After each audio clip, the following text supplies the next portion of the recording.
I Yeah. am C Dreams. My name is Christy Perez, Dr. Christy Perez, and for 10 years I have been C Dreams, the advocate, litigator, organizer, journalist. I did all of that in prison. I've written pamphlets and I disseminated revolutionary material in the prison system. I didn't just get a contraband cell phone and watch Netflix.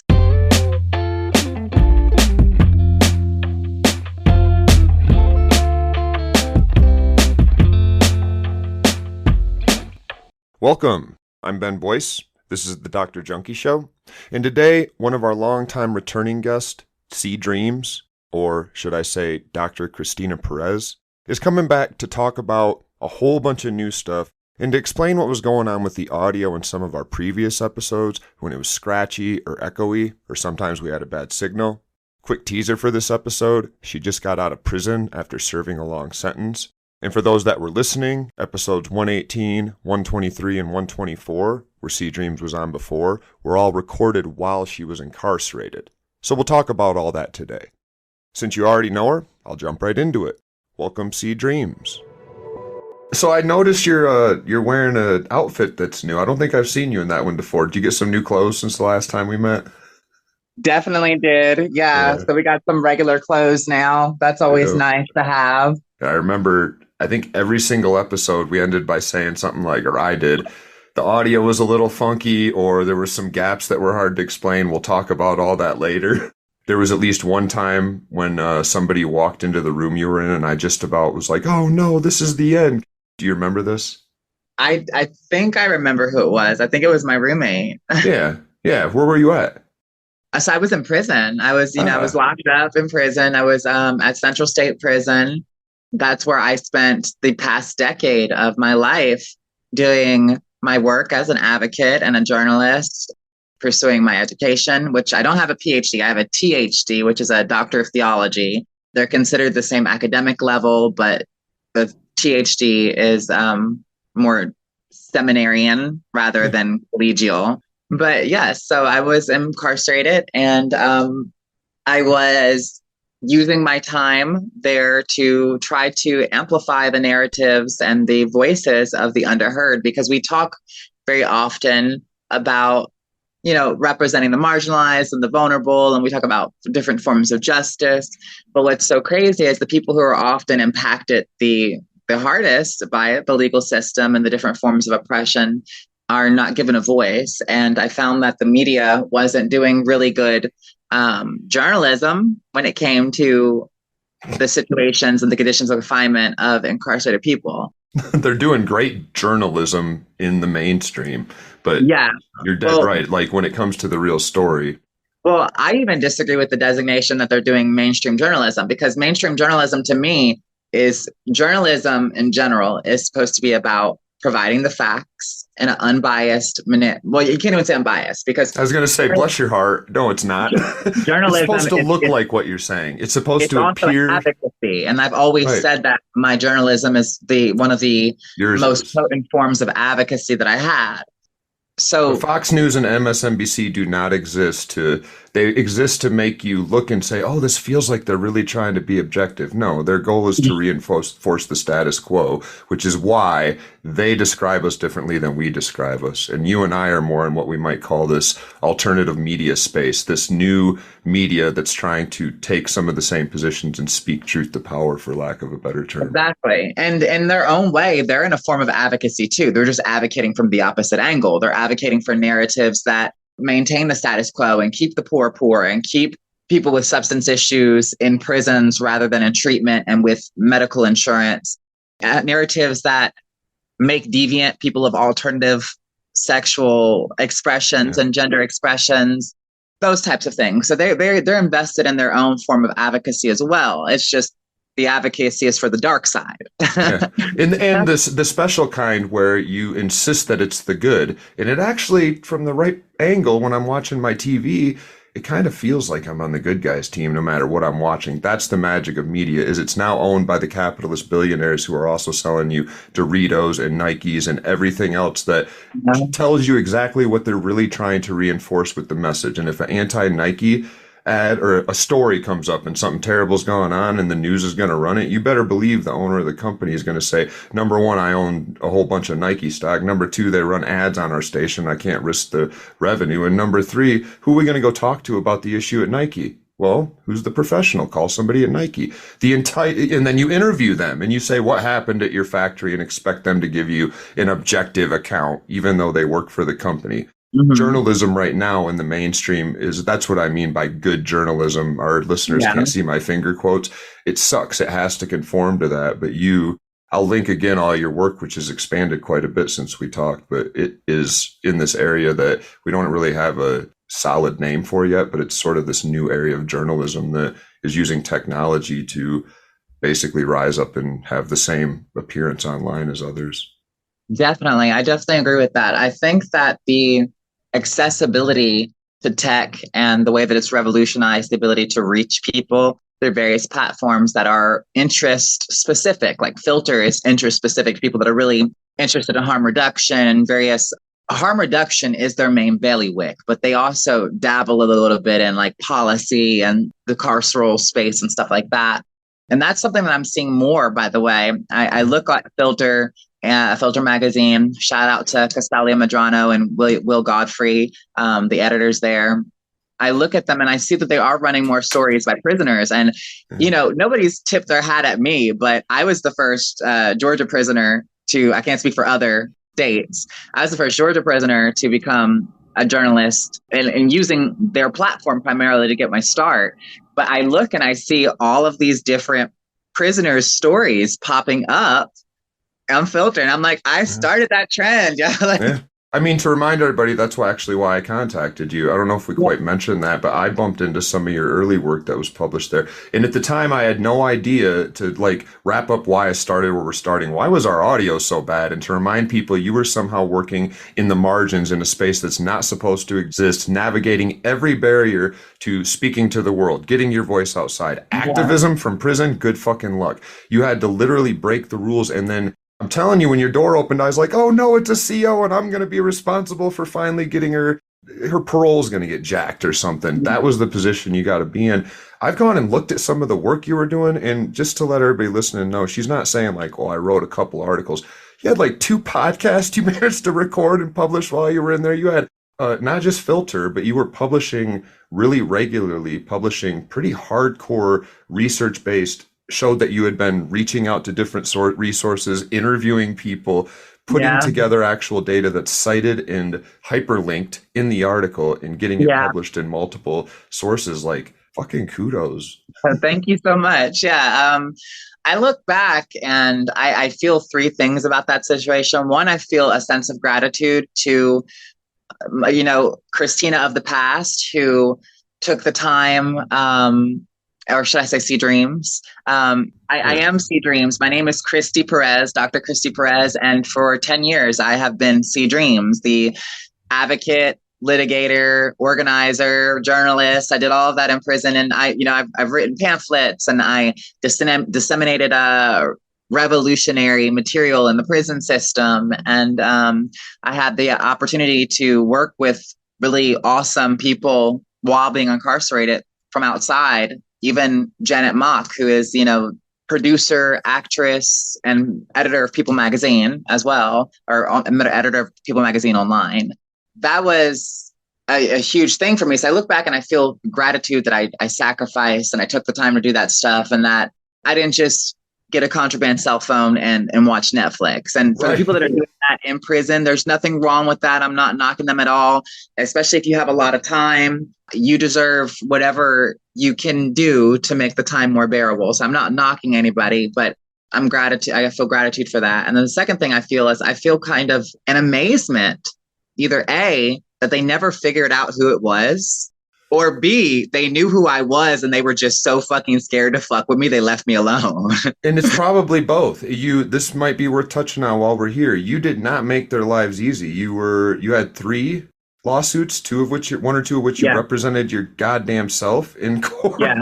And again, this is on top of all the stuff you're doing. And even if they would have had word of it, I think you it's hard to talk to some students about this because you actually don't want to tell anybody, put your body on the line. It can get bad in prison real quick Oh yeah, because they don't want anybody to get the leverage you have. But once you've got it, it's almost too late. And this process has started where I imagine if there were some whispers, they might have been like, just get her the fuck out of here. Send her on parole already. definitely think with my last lawsuit that I filed that we ended up having to toss because I got released from prison, so it made the complaint moot. I definitely think that's what happened because we got to the point where they had to settle or they had to go to trial, and out of nowhere, parole happened. Out And of that's why I nowhere. tell my friends who are still in the system, I tell them pressure is everything. Yep. Pressure cooks food, pressure makes diamonds, and pressure breaks down shit. So, Yep. I had a friend in the county 25 years ago who came out on road crew with us and they didn't train us, but we would run chainsaws and he slipped on the third or fourth day and like laid his arm open. He opened, he was fine, but like 30 stitches. And what do you know? His whole 1 year sentence ended up being about 2.5 months. And one night they just came and got him. Pressure works in lots of different ways. And I don't think he did it deliberate, but he was a pretty clever guy from what I remember, so I wouldn't be surprised if he did. But you're right. yeah, That's a story almost all incarcerated people know is that there's folks that just manage to get the lever at the exact right angle. But my God, your story. I do want to take some time today, if we can, to start where I feel like I should have the last three times because we haven't yet, and talk about your story and where you came from and maybe all the way up to where your prison empowerment started because fuck, the beginning of your incarceration is nothing like whenever you started to get that wedge and then you built no. on it and made it more and more. Can you tell us a little bit about, I don't know where you want to start. Maybe what was your early like license? I'm big on free will right now in our criminal justice system and accountability, and we often forget to say what happens before someone's arrested. Yeah, you've sent me some great books about free will. Yeah, probably um, pissed you off at least once. Sam's hard. no, I love the science because I'm a believer, but at the end of the day, I'm a scholar too. I love facts, Yeah, and that's still none of that negates what I still believe. If anything, I think that it exactly. better informs it. So, yes, I was born in Philadelphia, Pennsylvania, in 1990, but I never really grew up there. I grew up in Maryland, mostly in the state foster care system. My mother was brutally murdered in front of me by her boyfriend when I was about 4 years old, 5 years old. And my sister, she had been taken from us and went to live with her father when I was still like pretty much a baby. So I grew up in the care, air quotes, of the state foster care system called the Maryland Department of Social Services. And I was a really wild child. I had a lot of like trauma from like sexual abuse and everything. Like my mom was like not the most stable person. She was a sex worker and a partier, and I had a lot of love for different types of drugs. The harder, the better. As I was growing up, I didn't have any sense of roots. I was very dislocated from like structure, the way the system is set up, and also me complicating it because of how deviant, again, in air quotes, I was. I would get transferred a lot from group home to group home, foster care to foster care family. So I never really had any stability either. By the time I was like 13 or 14, I had been exposed to so much sexual predation, both as a very young child, but also like in the boys' homes, because even though I was born a boy my whole life, I have looked exactly like a female. The only thing that I ever added to my body was like the sex change itself. But even when I was like a little 12-year-old running the streets of Baltimore, people always thought I was a woman. I guess at that point, like I realized that sex had an economic valuation to it. And for a young person who is pretty much living in the streets and is getting acquainted with the gay world and with trans people who were my community and who helped me survive and provided for me, there was a whole like cadre of us, young queer people, disenfranchised. So I took the sex work to survive at a very young age, and I began to put myself in through transition. And so I would literally go to high school and then drop my stuff off at whatever foster home or group home I was in. I would sneak out or run away, spend the weekend doing my own thing in Baltimore with my friends or what have you.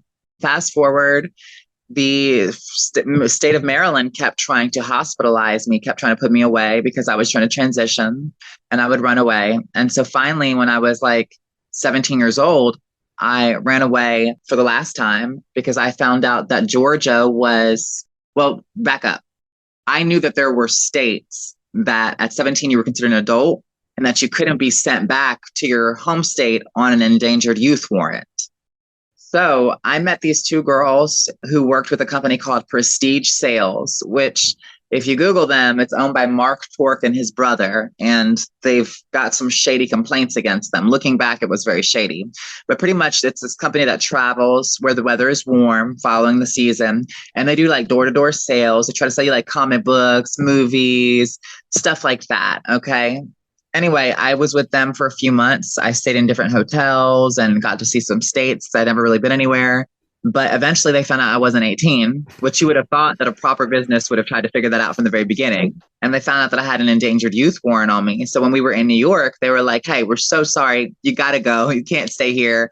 And I told them like my whole background story. And they were like, okay, well, we're not going to force you to go back to Maryland if you're saying that you're not safe there. Like, but we're buying you a bus ticket today. Here's the money. You go buy the bus ticket. You need to decide where you're going. We don't have any responsibility about any of that. So a girl that I had been friends with was recently terminated because her sales were bad, and she was from Georgia. And so she was just like, well, if you ever want a chance to come see me, visit me. So literally I'm on the Greyhound bus and I call her and I was like, hey girl, you remember you told me to come see you in Georgia? I'm on the way. Do you have a couch by chance I could sleep on? So I get to Georgia. It's like July or August of 2008. And I always had back in the day this ability to find friends from like the rebels and the miscreants. So very quickly I rebuilt that community. I had bills to pay and I wasn't 18. And the only jobs I could get were like minimum wage jobs. And I wasn't going to do that. I wasn't going to go, the person that I was at that time wasn't going to do like I do now, wasn't going to go work a job that they hated. But also like I was trying to build, I wanted to be a drag entertainer at that time. And so I wanted to be some type of entertainer, some type of personality. I really wanted to be a TV or a radio personality. And so I was like doing drag and I was doing like party promotions and I was doing like beauty pageants. I was doing like anything that could get me attention, basically. I had an issue with that. I don't have that anymore, thank God. Now you get all the attention and you don't have the issue. No, I don't need the hollow praise. Just give me the paycheck because I got to keep my lights on. Yeah. And that's a different thing we'll talk about in a minute. We're going to get to that for sure. These organizations are some bullshit out here, and I will call them out. Atlanta's hard for sure. I mean, everywhere in the South is hard. So a couple years pass, and I'm slowly kind of building my name. I'm like on every party scene in Atlanta, involved with Pride, all types of stuff. And I had a different name at that time, which I will not tell.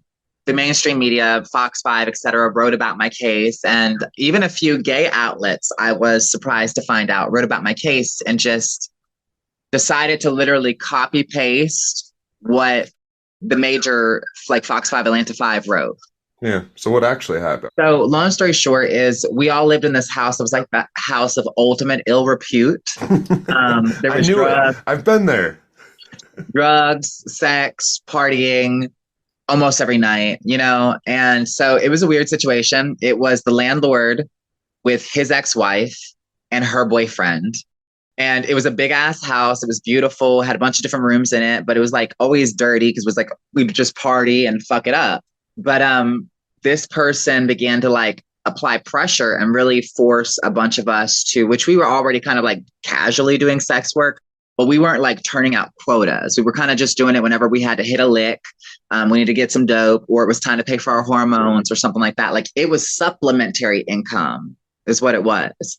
Maybe we should mention the alternatives too, because I just got out of prison, but if we roll the clock back 5 years and then map those eras of our life on top of each other, I was in the same position, and guess what decision I was making? I was waiting until it was night and stealing shit out of your car and like taking your rims off and selling them at the pawn shop the next day and going through your shed and taking the tools that you need to work your full-time job. That was somehow you? There's more. I'd have to think a little bit. I had a foggy memory for a couple of years, but you actually have more stigma for your crime than I do. I'm pointing on you on the Zoom thing because you're over there. But you're somehow still in our culture today.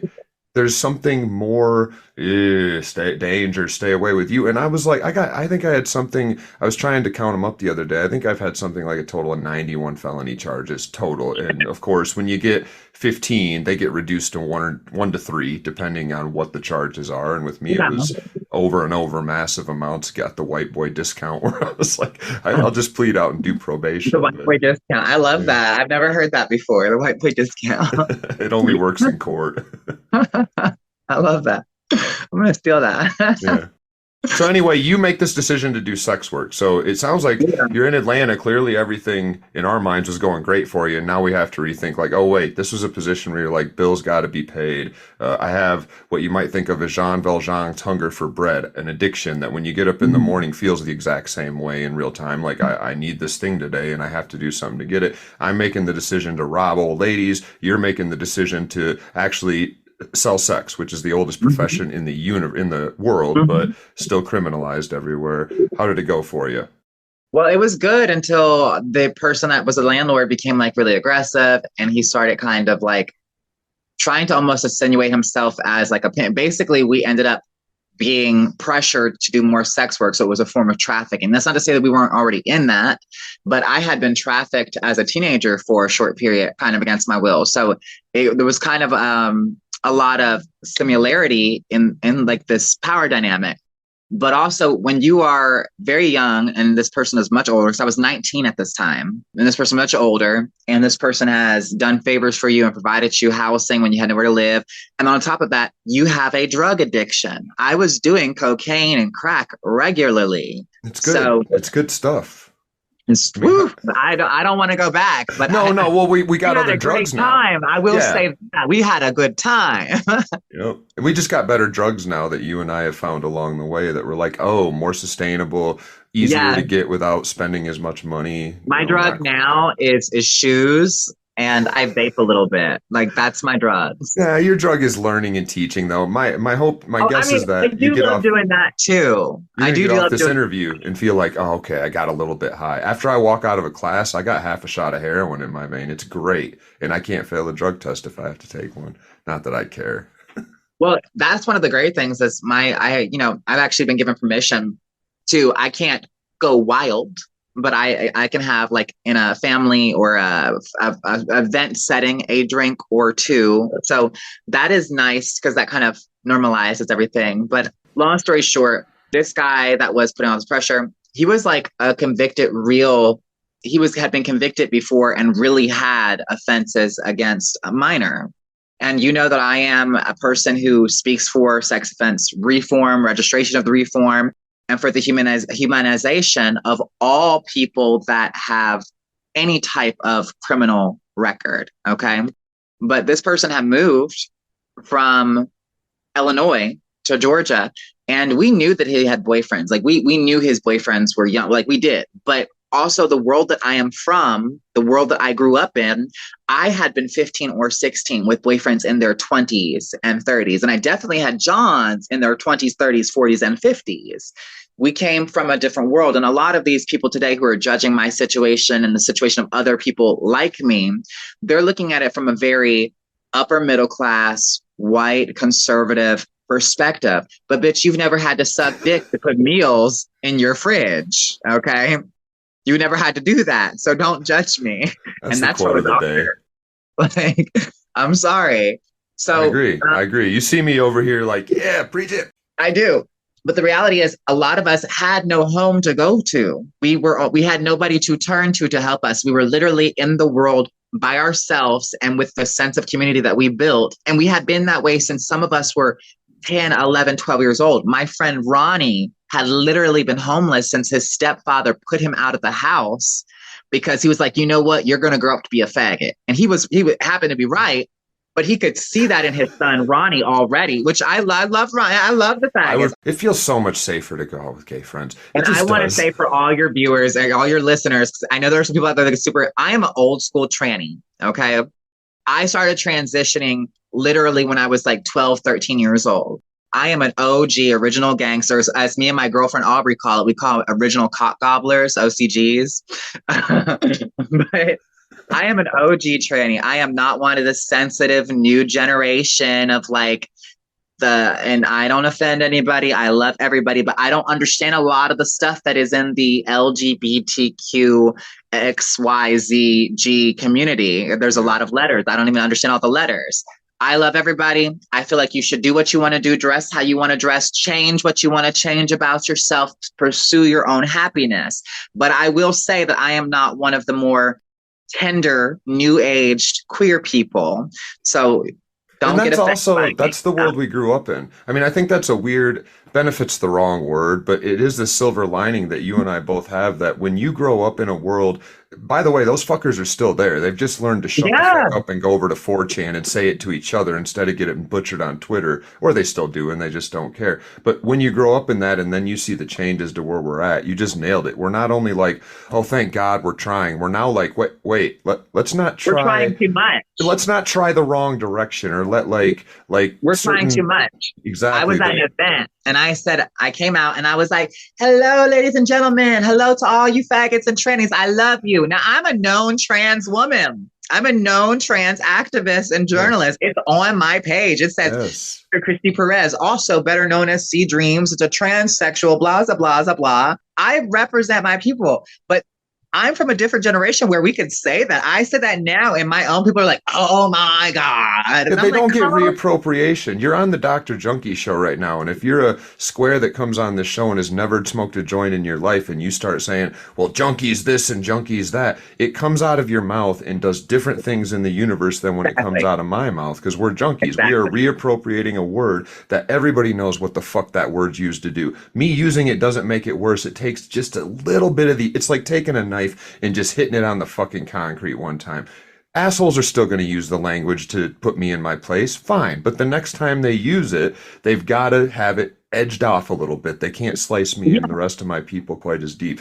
That's something that, I mean, just to add a specific point to what you're saying, when we say it's gone too far in some areas, here's one great example of where, like, if we lose the recognition of how powerful reappropriation can be in venues where there is no other way to take power back, language is like deadlocked when it's in a small group of white guys in the bar and nobody else is within earshot. It does what it fucking does. You got to change it Exactly. the next day on TV or on the Like radio or when you talk to them.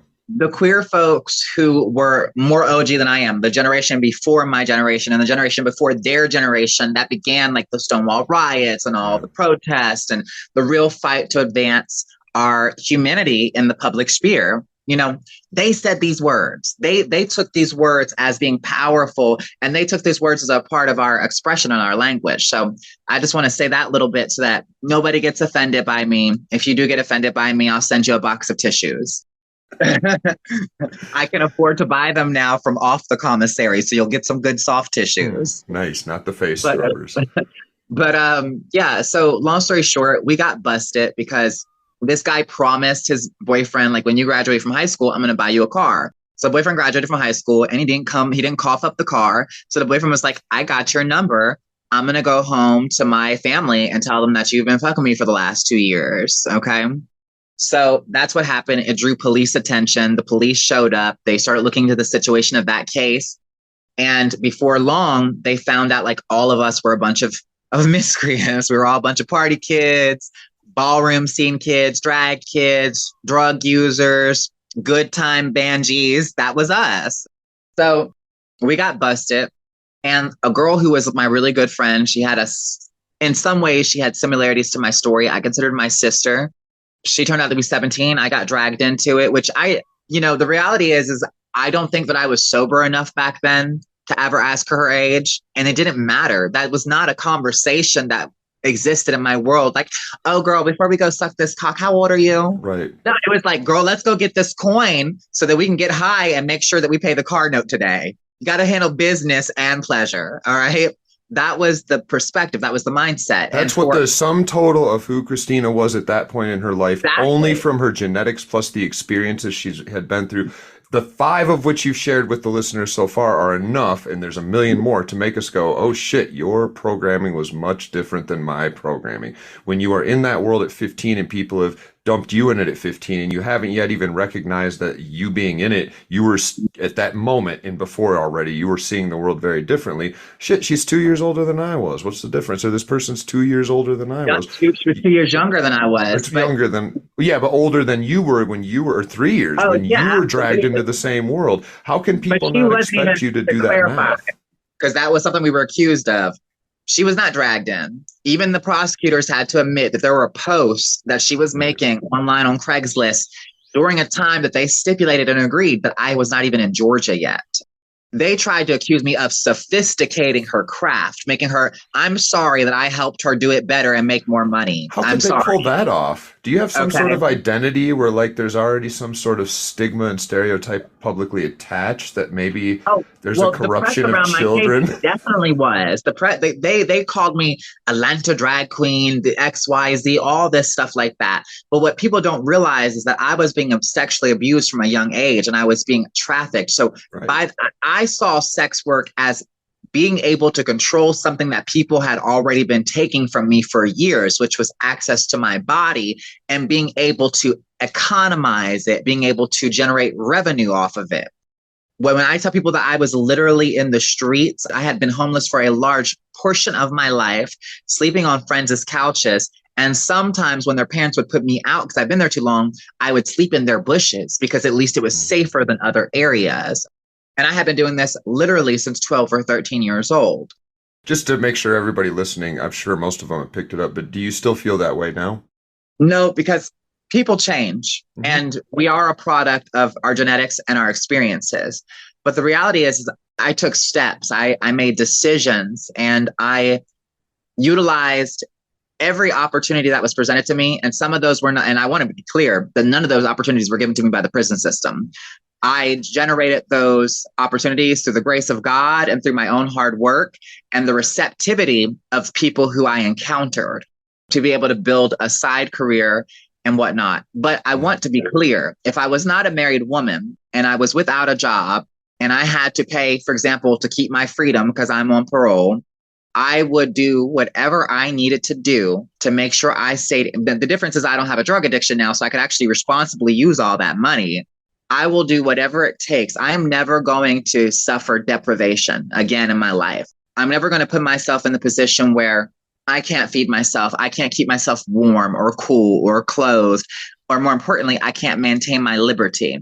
Right. But thankfully, the situation I have now is different. However, I frequently think about people who are returning to the world and basically their former circumstances from prison that don't have the opportunities I have. And I want to be clear, my life is not peachy. I work 50 hours a week in a manufacturer as a quality control inspector, and I'm a fucking princess. I do not like manual labor.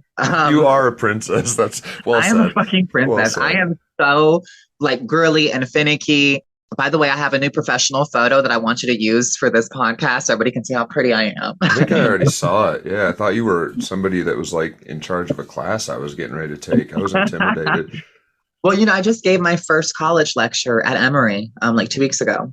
I should have you come talk to one of my classes sometime if you're down. I would love to. I've never been to Colorado. I'll come. Yeah. Oh, you can do it in person. We could just Zoom you in someday, probably. Oh my God, let's do it. It's really hard to do the in-prison classes. Otherwise, that'd be fun to do. But I do like this. I think we could totally do the Zoom. Yeah. I'm all for that. That way I can wear a t-shirt like I am right now.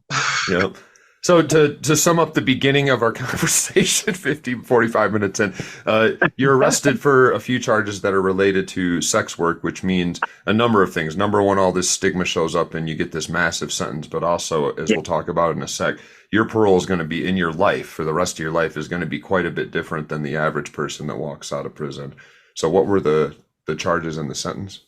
So to encapsulate it, I was originally charged with like 4 or 6 counts of human trafficking. Legit human trafficking, like Homeland Security, the anti-human trafficking task force showed up with the sheriff's department and like a interagency thingy going on there. And that sounded very doctoral, didn't it?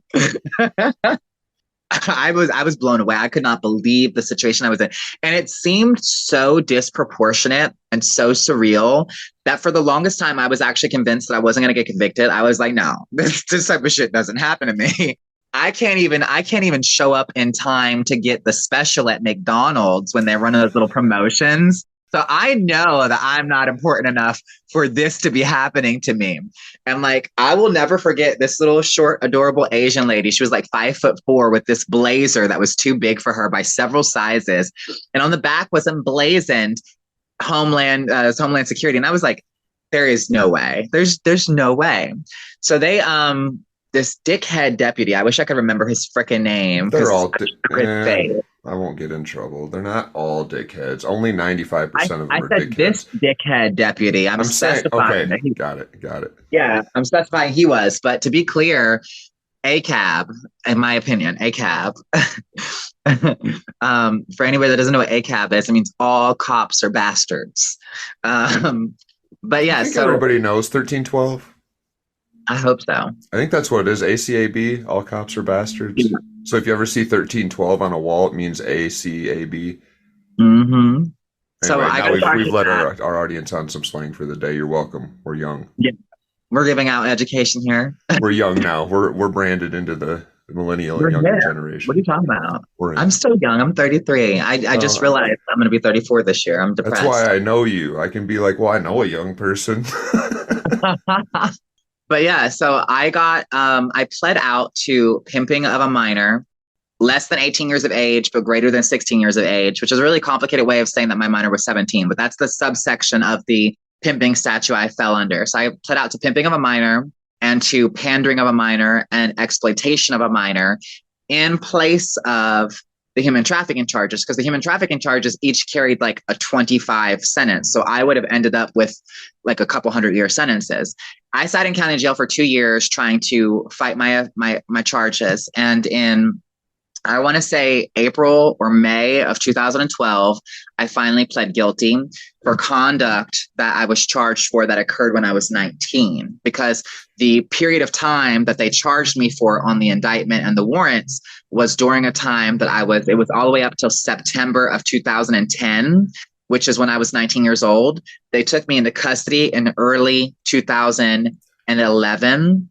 And I sat in jail for almost exactly 2 years before I pled out. I'm sorry, not 2011, 2010, in 2010. In other words, that conduct would have occurred in 2009 then, I think. I might have my dates a little off. Yeah. So I sat for 2 years trying to fight it. And I had this public defender, and I know a lot of public defenders get bad like raps, like public defenders are lazy or whatever. And I will say the public defenders are definitely overworked and the good ones are underappreciated. But this woman, Allison Frutos, had actually been like some type of junior or student attorney on the first OJ case in California. Most of her legal experience was from California, and she was very open-minded. She was from California. So I got lucky that the fact that I was in a very conservative district, a good old boy, small system where the same two families have been mayor, county commissioner, and chief superior court judge for like the last 50 years. The same like 2 or 3 families, the Camps, the Pounds, and the Lees. They don't sound racist. Yeah. Well, the Pounds are actually mostly a black family. That's fine. Yeah, okay, I'll take it. They're definitely simps for the power system. I was going to say they can still be racist. Yeah. We can take a whole episode and talk about how that works if you want. I definitely know about that. As a mixed woman who is Hispanic, black, and white, I have been the victim of colorism my whole life. Yeah, I heard some people in a recent podcast stumble through colorism with you. I think you said something like what you just said, and they said, "Can you tell us what you mean about the colors, the whatever you just..." Colorism? Yeah, well, no, that's how they said it. They were like the color, whatever you just said. That's a term that I think critically started to show up 10 years ago, and then it kind of fizzled out before we really fully pulled it apart. But we should schedule that for another podcast. My God, every time we talk, we got chemistry, and we just sit here and yak for an extra hour, and it turns into a podcast. I got to split in half. Yeah, we like an unregulated itinerary. That's me. So I ended up getting a 30-year sentence with 14 to serve in custody. The first time they tried to give me parole, it was violated within less than a month because I could not afford, and I was trying to do things the clean way. I could not afford to pay my bills and pay all of the costs that parole had put on me with like the ankle monitor that ran me like $250 a month, the drug test. They were charging me 25 or 50 bucks every pop, and I was getting them like twice a week for real.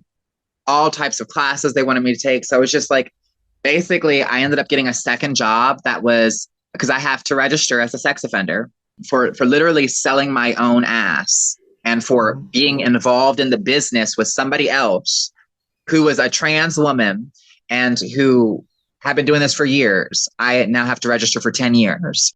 I basically got a job that was 951 feet, 947 feet, sorry, 947 feet from a church. It was at an animal hospital I was working. This was my second job. I'm required to work and live 1,000 feet from a church, a school, a park, a pool, etc.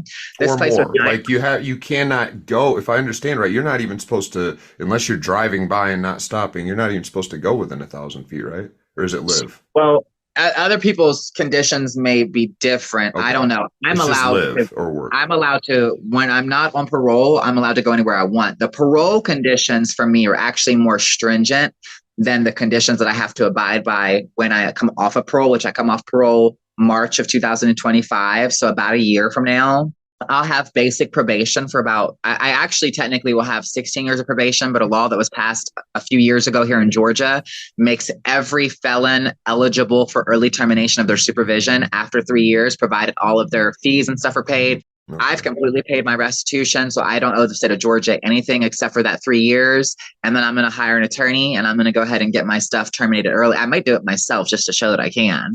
Yeah, But I like it. But we're still back to flag it as we're going by, a system that's designed to look Yeah. like it's equal and that it's Lady It's not. Liberty holding a blindfolded justice. It And if is you got the money, most trust me, you're going to... system ever, and it's still crazy.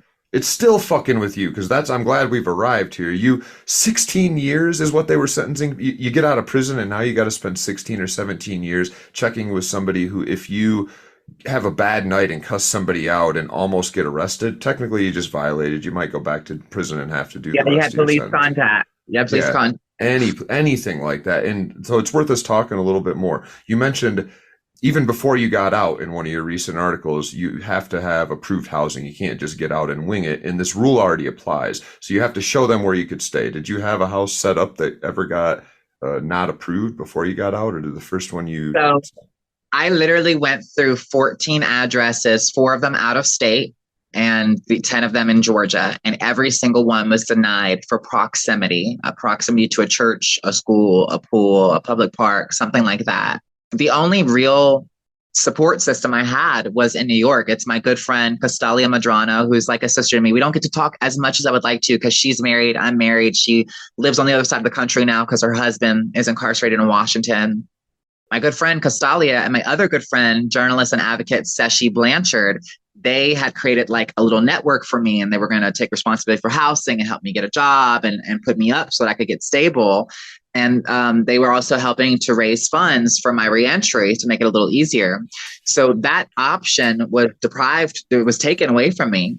So I spent months and months and months basically making calls and trying to find housing. I was even like emailing people on Craigslist randomly and like that were like advertising rooms for rent and like telling them my situation and hoping that they were going to be reasonable, empathetic human beings. Just to be clear, reasonable, empathetic, meaning I'm a homeowner that actually has an extra property that means at some point I've done something somewhat well in my life. And instead of being forced to sell it, I was like, I'll just use it to invest more money. And eventually I'll own it. It'll be a great investment. Always retains value. I need to rent it to somebody. And you have to show up and say, okay, here's the deal. Number one, it's not within 1,000 feet, which is it's not that close. That's like a fifth of, this 20% of a mile. That's a long distance. If it's anywhere near these 4 places, let me know. Or if there's ever going to be any kids on the property, is something else you mentioned, that you actually found a place that would work. And then the third thing is that you found somebody who you actually could talk through the biggest hurdle to me, the stigma of, okay, by the way, here's my situation. I have to sign the sex offender registry every year. Do you mind if I rent your house? And every stereotype that is packed into Americans' minds shows up in their mind, and they're like, oh God, what's going to happen at that house? How do you even find somebody that'll rent? And then what happened? You mentioned at least one story. What sometimes happens when you do find somebody that's willing to rent to you? How simple can it be to totally make that impossible? Basically, everything has to be approved by it has to be approved by the parole board before you get out, because you're being released on an early privilege. So they want to make sure that you're not going to become a burden or that you're not going to return to some type of criminal pattern. So they want to make sure that it has to already have everything set up in your name, the lights, the power, everything. So you have to pay the rent in advance while you wait for the parole board to actually say, okay, because before you had an offer of parole, then you have to come in response to the offer of parole and show an employment plan and a housing plan. So you have to get this place, pay the deposit, pay rent for probably a month or two or three. You have to have everything on and in your name. So that's more money that you have to have. And you've got to submit this to the parole board. And it can take them a week. It can take them 3 or 4 months before they finalize the decision and say, okay, your parole is granted, you can go. So you're talking about basically 1% of prisoners, people incarcerated, that can actually afford to do that in that situation. If they don't have their own independent income from or independent money from before they were incarcerated, or if they don't have a well-resourced family, a well-off family to make this happen, it's impossible. Because I have a good friend of mine. His name is Gus. He's been in prison for 30 years. Okay. And for 35 years, and he's eligible for parole. They've tried to give it to him several times. He's not a person that has been charged with a sexually related offense. Yeah, he doesn't have to contend with the 1,000-foot rule or anything like that, but it's still impossible for him. Almost everybody that he knew has passed away. Yeah. All right. The man's in his late 60s. So he has no type of support whatsoever. And I think about his situation almost every day. I think about the situations of people just like him. The reality is Georgia will tell you, oh, well, we have halfway house and we have transitional centers. But as you know, I've written stories that senior citizens and people with any type of health issue are usually denied placement at the TCs. And therefore, they're precluded the opportunity to ever again have a chance to live. And what do those cost? Those aren't free, right? No, they're not. You have to work while you're there, which is great. That's what a lot of these people want to do. They want to get out. They want to get a job. They want to have that little bit of independence and freedom. They want to save money and be able to go out and restart their lives. So, of course, you have to pay for transportation and you have to pay room and board at these programs. But what Georgia $100 a month? It's about $100 a week. About $100 out of each paycheck is how it goes, and it's like $50 per week for your transportation. What Georgia also doesn't tell you is that it only has 1,300 TC beds, and like 300 of those are for women. So they only have like 1,000 beds in a prison system that houses anywhere between 50 and 70,000 prisoners at any given time. I spent months trying to do this, and finally I had a tip off from an old acquaintance of mine who also previously been incarcerated about this great guy in the LaGrange, Georgia area that, he had houses and he specifically set them up as programs and had approval through the state, and all the houses were suitable, that they were like group living situations. So I called out some favors on friends, put together money, and pulled from the funds, the reentry funds that they had begun putting together for me, just hoping that the parole board, but I also had a good feeling they were going to grant my parole very quickly because, as we talked about, I've sued them so much and I am a ferocious advocate for myself, but I also had outside help too to help me harass the system. So when you pissed me off, you got a couple hundred emails and a couple hundred phone calls in the span of a few hours. And that's an incredible amount of power for one person to be able to wield in a system designed to deprive you of all power, of all ability to advocate. I was actually able to get the parole. I paid everything off in advance. I paid like 3 months of rent in advance and all of that. And I moved into one of these group housing situations. And you probably think because it's a group housing situation and a program, it's very affordable. I was paying per month what my rent is almost now for my own place, because I've since long ago, very quickly, I got my shit in order and I got my own place and I moved out of that area. I wanted to relocate away from it. Yeah. I'm now in a different area, different city. So in other words, money, test, poop. And we haven't even hit the one that made me say, what the flying fuck? You are required as a sex offender to pay for your own polygraph test periodically, That's which right, is yeah. a quote. This is a big finger quote, a quote lie detector. That's such a shitty machine that you can't use it in court in any state, if I remember right. Still you can't zero use states it in any at state all. for sure. It's not admissible, but they use it simply as they use it. They say they use it as a mechanism to ensure the integrity of your supervision, that you're actually complying with the conditions. But I've noticed that they only use it for people that have any crime. I'm not sorry, not any crime, any sexual related based offense. And I have literally the least sexually based of the sexually related offenses. Okay. Yeah. But I'm still required to follow by all of the rules that they utilize for people that have an offense that has been classified as a sexually related offense.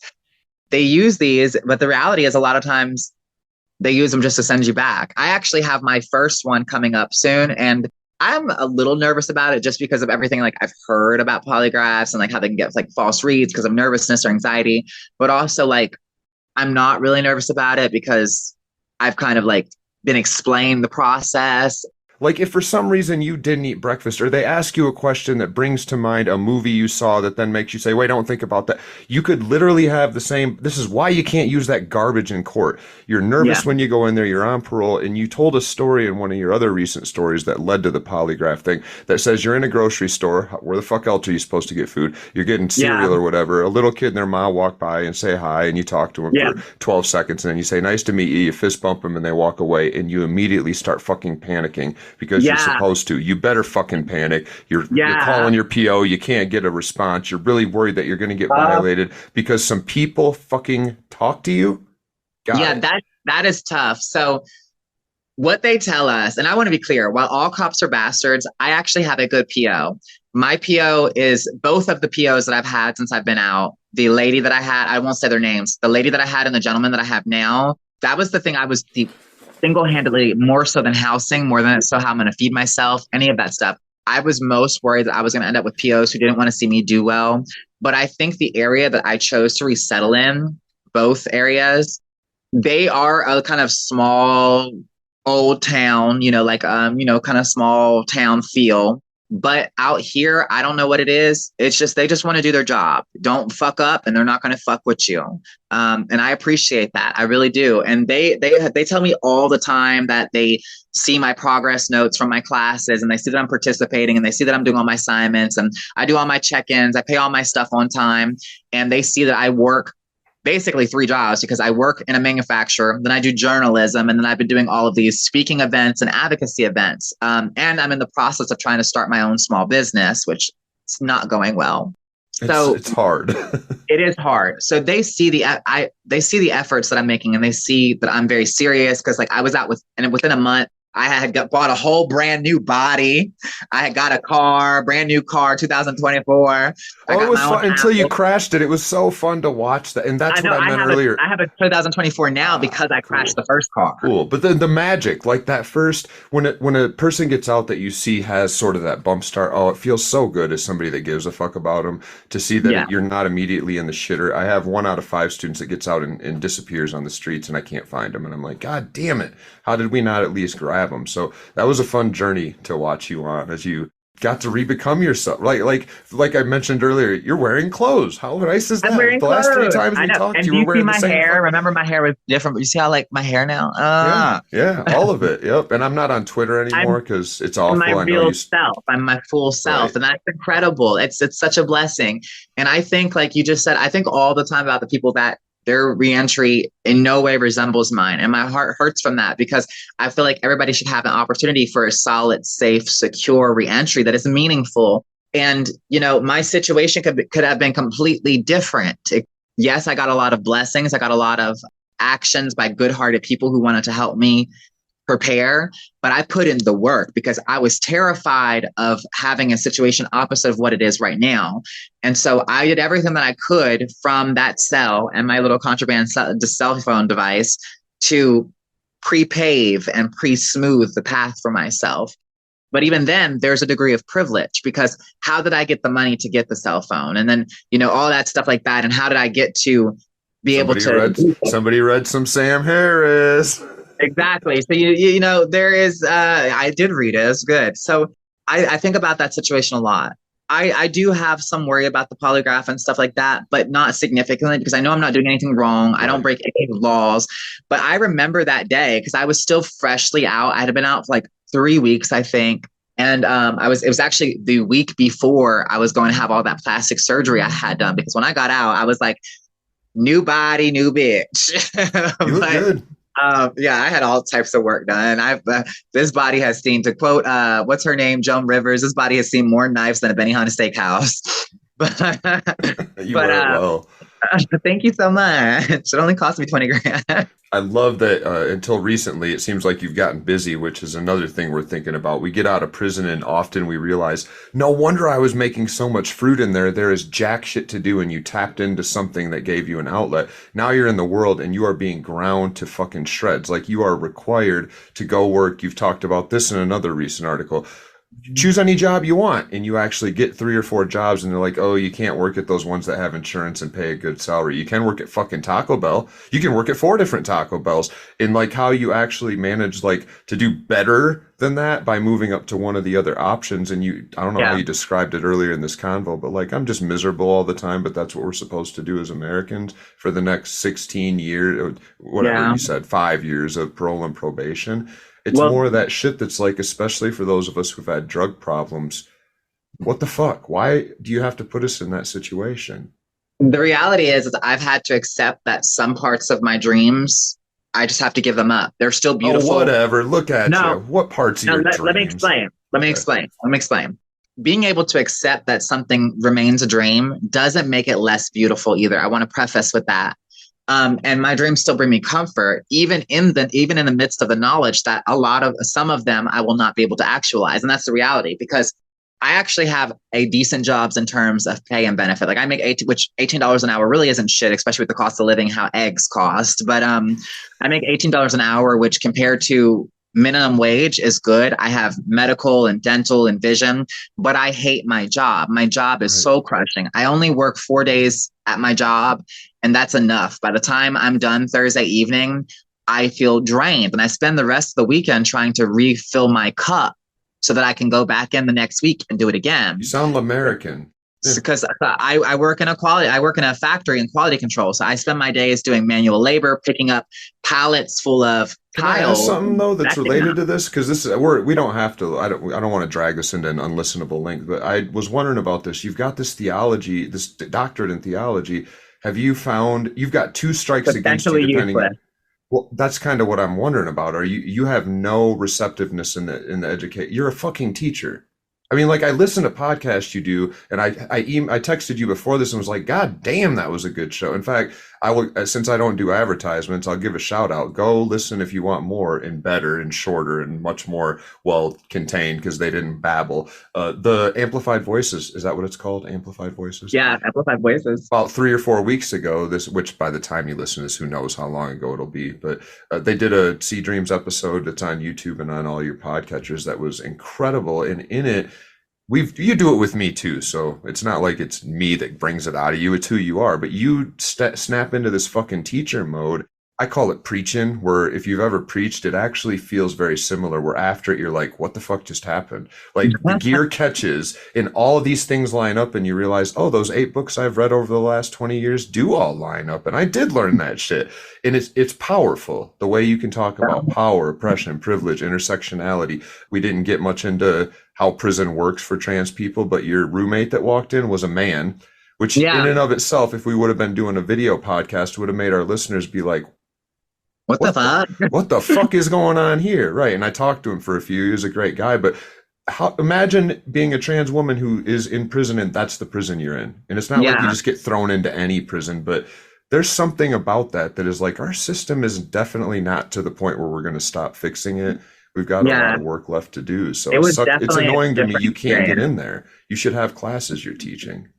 So this is the thing is most places have background checks. I've lost some good jobs that I've interviewed for. I was one of the last candidates that was narrowed down for a good job with Montlake and Associates as a paralegal. Because among other things, I'm a certified paralegal, Among other things. certificated paralegal. Finally, when they got to the point that they ran the background check, I was disqualified. And that's been an experience with a lot of jobs. I recently interviewed I was literally, they told me beforehand, the only candidate for a bilingual supervisor position. And then I got this polite phone call telling me they chose to move in a different direction. But I think I'm asking a different question. When you thought about those 2 jobs, to make sure I'm on the right page, do you think that those would be jobs that would be so fulfilling at the end of the day?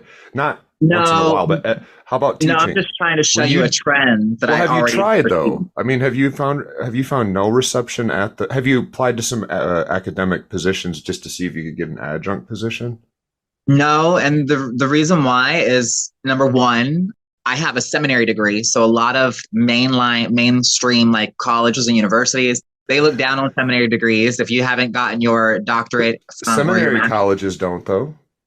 No, but also I'm a transsexual, so that really limits the So field. fucking what they gave. It limits the field of colleges that were willing to take me. But also seminary jobs are much like college or university positions.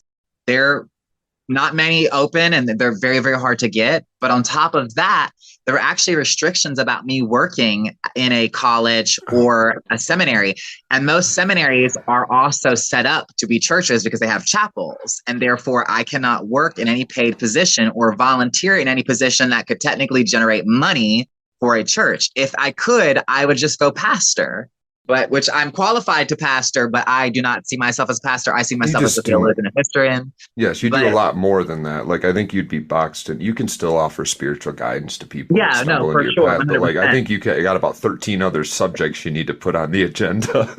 But what I am doing, and I'm actually doing it for free because it's a small thing. There's a small prison ministry out of my old seminary from Madison Heights, Virginia. I do a little bit of theology tutoring for them via Zoom. So that's not, doesn't technically break my regulations, but yeah, in a lot of ways, my doctorate is useless because I can't. I mean, and it's crazy because I work with people and like there's just one lady who has a nasty attitude with everybody, but she particularly hates me and I don't give a fuck. I hope she gags on it. I was thinking the other day when she was copping this attitude, I was asking her very nicely because I was trying to get something to do my job and I'm the quality control inspector, but she pushes back at everybody. But I was sitting here thinking, I was like, I've done all this shit. I am a freaking writing fellow for logics at Columbia University. Yeah. I have won scholarships and been acknowledged as a scholar. I have a fucking doctorate. And here I am working in this fucking warehouse with this bitch who doesn't know a first thing about me, but she has the audacity to try to ruin this chipper Tuesday morning with this badass attitude. I Like, can't wait to yeah, read your book. Honestly, a different side note I wanted to make sure I at least brought it up with you before we end, but let's not go there yet. But like you know how to swing an adjective. I don't know how else to say that, but like you know how to drop a sentence that makes the listener go, "What the fuck did she this say?" chipper Tuesday morning. I've always wanted to be an advocate and a teacher, and and always wanted that. That's not even, but 19-year-old me would be, Right. her little mind would be so blown away. 35-year-old me's mind was like, no fucking way you could stand in front of a classroom and teach, so don't even try to trick yourself. And so And look that's at what I you said. now, Well, I super mean, but strong. I just rolled more sevens. Like, I wish I could take credit for it, but I read Sam Harris's work too. So I'm like, oh, every time somebody else would have been like, I don't want to do this. And I was like, I do. What was it that I chose to want to do? No, it just fucking felt good. And I'm a junkie. So I was like, well, give me the thing that makes me feel good. Yeah, I just see that, and you like you notice too. You see that, especially as addicted people. One of the things we both noticed is patching that and learning and reading the right book that makes you really engage. It lets you walk away with actually a little bit of what we got from drugs: fulfillment, contentment, connection, a new experience, exploration.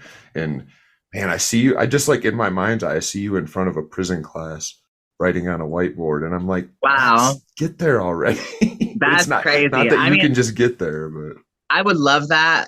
The reality is that if I was any other type of class of felon, the potentiality for me would be so much more open and so much more awesome, because I see so many people come from the carceral space and transfer into teaching and writing and public policy. But the reality is that the culture as it's set up now, and more importantly, the laws as they're set up right now, anybody that is in my position that has convictions for sexual-related offenses, it's almost impossible. But even if I wanted to, like, for example, there was a job open at the Southern Center for Human Rights that I was totally qualified for, but I couldn't even waste my time doing the application because before I do that, I always run the address of the place that I want to work to check it for compliance. And of course, with it being in downtown Atlanta, there was like a church, a parochial school, a park right across the street. So it's like, not even considering the qualifications, not even considering the fact of the stigma or my criminal record, there are literal physical in terms of legislation laws in place right now that just obliterate my opportunities for employment. I'm trying to figure out the next steps forward for how to create some financial independence for myself, but also to just create a life that I'm happy with, that I feel fulfilled by. I don't know why that was so difficult. I haven't figured out the exact road path yet. I'm working on it and I'm trying to do more talks and stuff like that. I hear you. This is the human condition. It matters not where you are. You never feel power when you have it. You always feel it when somebody above you has it, and you feel like you're supposed to be in that place. And it never fucking ends. You never will feel like a success unless you let yourself realize nobody does, and then we all get to feel like free will doesn't exist and we're successful. 100%. You're so right about that.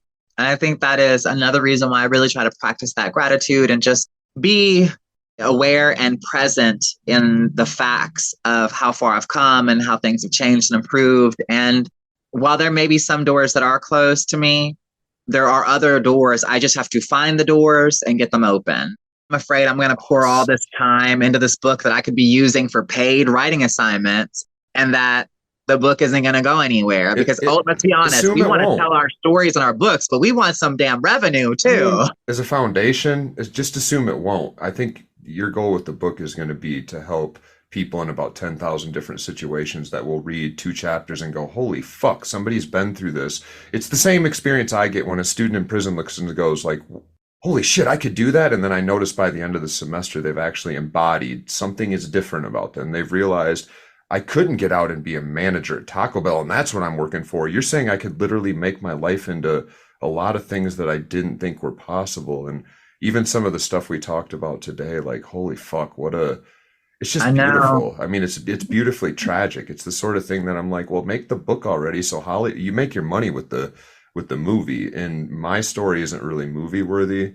Maybe a boring Netflix 2 series, some crappy, right? Like exaggerated. So what do you think I should write? You think I should write like a memoir, like a life story type of book? Yeah, but I think it's got to have. So the whole thing my editors have said since I was in grad school was, yes, but what's the point? So yeah, the memoir is what hooks them, but to make sure it actually has that extra hook, what's the point? We've talked about some of what seems to already be your point. You've talked about how your brain thought when you were 19 and how this is something most people don't agree with until you really unpack it. So as one example, if you went back in time and were in that body again, would you make a different decision when you were about to get charged with pimping and pandering that 17-year-old? I would hope that I would. But your answer was actually no. I've heard you talk about it and you're like, there's no space to make a separate decision. I didn't feel the way I feel now. Yeah. And the only reason I didn't wasn't because I filled out a survey before I was born and said, bad person at 19. No, it was all experience and genetics, and lucky for fucking me. Since then, I've encountered some things, and here's what I encountered. And I think in doing that, you give people who are in prison, we're told, we've talked about it. Our first episode was called I Ain't Shit Syndrome, that you and I did. That's right, yeah. Where we talked about, like, that's what it means to be charged with a crime. It means every fucking buddy in the whole country thinks you are such a piece of shit. We are taking you before people will pay to stand over you and tell you might have to be locked up. How the fuck are you supposed to embody that? You got 2 choices. Fuck the world, which most of us embrace to some degree, or get a cell phone in here, start writing papers, put some levers to the system of power, try to make things just a little bit better. I don't know how you're going to put it together because I'm not you and I don't want to. I don't either. It's going to be a good fucking book. I don't either. I promise it is on my plans. But I think right now I'm still trying to, stabilize and equalize a little bit more. I'm having a lot of things fall at me at one time because I owe the IRS apparently for all the money I generated from my journalism. So we've got a tax person that's helping us with that, and I'm trying to handle that. And then I've got some student loan debts that I'm still paying off, and I'm trying to figure out things. And also I'm still only 2 months into my marriage. So and my husband is going through the immigration process. So it's been a struggle to get him settled in, and he's learning English. That was Sea Dreams. And you can find links to all her work on X, Twitter, whatever you call it now, or at Filter Magazine, a magazine I'm a big advocate of. Until next time, I'm Ben Boyce.